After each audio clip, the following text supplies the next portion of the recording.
Hi guys, welcome back to the garage. Thanks for joining me this week. I wanted to cover a couple things that have been brought up in some comments as well as some emails that I have received from different guys with regard to some of the tools that I use in the process of tillering my bows. And so today I'm just going to take a real quick moment to go over a tillering gizmo, what I'm using in the way of a tillering gizmo. I'm not going to go through the construction piece of that because it's way too readily available on YouTube, just how I use it. And then my tillering tree and how it's constructed and how it makes my life a lot easier, and not everybody has it set up the same way. I'll just kind of go into some of the little details about my tools.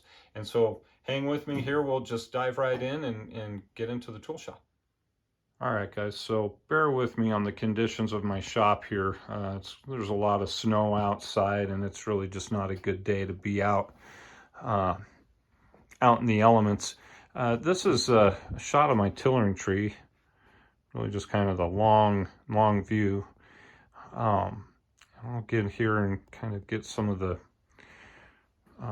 details of what I've got going on. Of course, I've got a shelf here on which to lay my bow grip, measured out for different draw lengths as you go down the way to 30 inches here.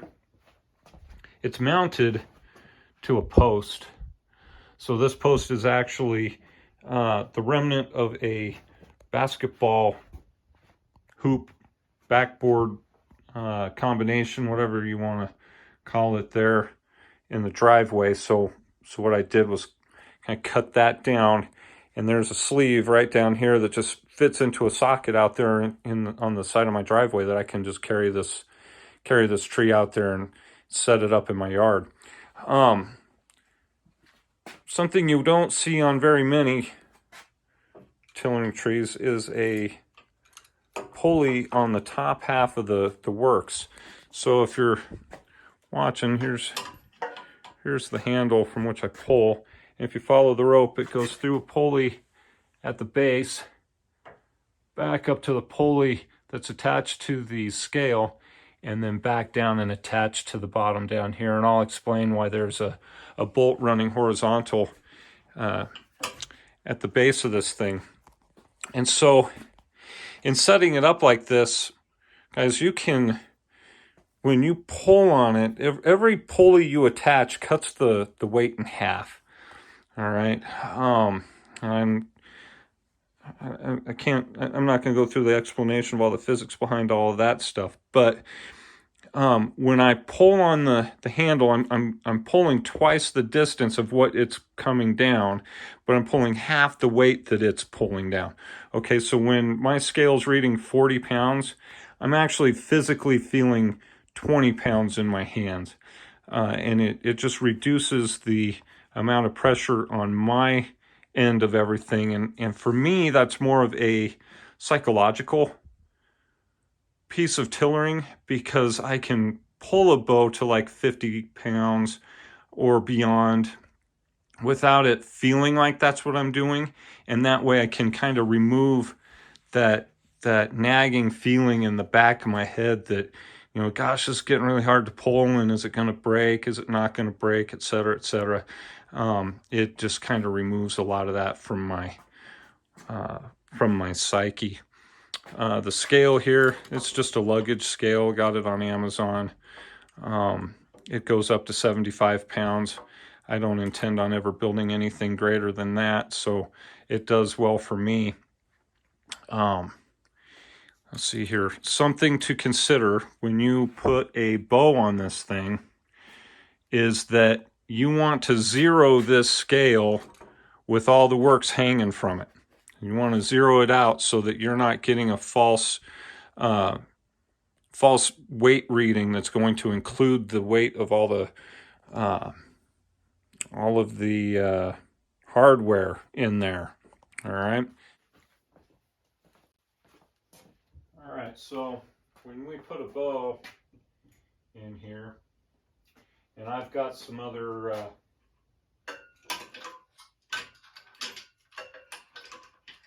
pieces and parts to this thing to help me, but we obviously want to get the hook right underneath the knocking point, right? So this is, your arrow would be knocked here, your middle finger is going to be right about here, and that's going to be the fulcrum on the string when you're pulling on this bow. Now, it can set offset up here because of the shape of the grip, and if ever you're dealing with something like that, you know, I use just a piece of leather. I just kind of keep it handy, and I fold it over however many times it would take to get this thing setting a little more horizontal, right? And so when I go to pull on this bow, there's not a ton of, I'm getting twice the amount of pull on that versus what I'm actually putting into it pulling on the string, all right? And so you can really focus on what's going on with the bow instead of straining over pulling on the string. And in the event that you want to flip it over, it always makes good sense to see it from both sides. So if we decide to flip this bow and I want to get a reading over here now, just to keep everything tracking straight, or straight down anyway, I can move the pulley over to this side of the tillering tree. And so I'm getting now a straight down pull and getting a view from this, getting a view of this bow now from the opposite side. And we can see how it looks, you know, mirrored, because sometimes things become more apparent when you mirror them. And so that is my tillering tree in a nutshell. Take from it what you want. I just had some questions about it, you know, the whole pulley system, and so I wanted to take a minute and cover that for anybody that's interested in knowing. Beyond that, I use a tillering gizmo as well. Okay, so here's my tillering gizmo. Okay, it's set up. This is a very basic design. The piece of wood here is 5.5 inches long. I have inset a bolt here, and then I want to say this is a 3/8 inch hole right there. All right, the bolt is just enough such that if you put your pencil in there, it'll kind of get stuck. And the reason we want that to happen, and I've actually put some tape around this pencil because it's a little thinner down on this end. But the idea here is that you can, if you look carefully, you can see the tip start to protrude, and it's stuck in the threads of that bolt. All right, so we get this little bit of protrusion going on here, and that is what we will run on the underside of our bow. All right, so we run it along the belly. See if I can't make a real, so it would set against your belly like this, and you just ride it along. And everywhere that the pencil leaves a mark is then a low spot in the bend. So sometimes you'll get, let's see here if I can back this up just a smidge. You'll get pencil mark out in here and pencil mark in here, and that tells you you're bending too much at mid-limb. Or you get no pencil mark until you hit out into like the outer third, which tells you that's where you need to remove wood. Or if you get marks just up near the fades, and you gotta be careful with the fades, but they need to do their working part as well. But if all you're getting is a mark up here, then you're bending too far out in the extremities of the limb and need to remove a little more wood up near the fades so that it's doing its fair share of work. All right, so that's the value of this. And so if I take this on here, it's not going to draw a mark on there at all at the depth that it's at. And so the progression here is to take a reading. If you get 0 pencil mark, you're going to advance that pencil like a quarter of a turn. Do the same. Go quarter of a turn. Do the same. And you're just going to be working the very center of the limb. So it should be drawing right in here. Now my limbs are just ever so slightly crowned. All right. And so we want to be taking that reading right on the top of that crown.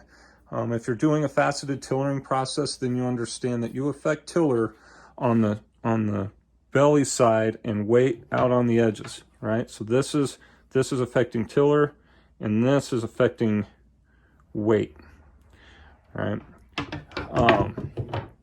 And that's how I go about using a tillering gizmo. I mean, I just had a comment in on one of my recent videos about how this is used, and that's it. I mean, it just goes right down the center of that limb, and where it marks, you remove. And that is simplified, or very simplistic, but you have a hard time going wrong with that. Now, as I start getting into a little more bend in the limbs, I will turn over to a shorter tillering gizmo, which is only about 3 inches long. Pay no mind to the fact that I'm using a screw right here, because that just scratches the surface of your bow, and that's really not a good plan. When I switch over to this one, I'm just checking to see daylight between these two surfaces. And that's really all I'm interested in seeing, is there daylight in there? And is the daylight the same as I run down the limb? And so I'm still kind of eyeballing things, and as I see widening gaps or thinning gaps, I will mark the thin gap, you know, where a pencil would come in contact, and then start continuing with the tillering process. Feel free to comment down below with any concerns, suggestions, or ideas that maybe I missed or should have covered, and I'll try to address that in a future video. I will see you next week when we start talking about how the most recent build finished and what the next build will entail. So watch out for that. We'll get started on our next bow project next week.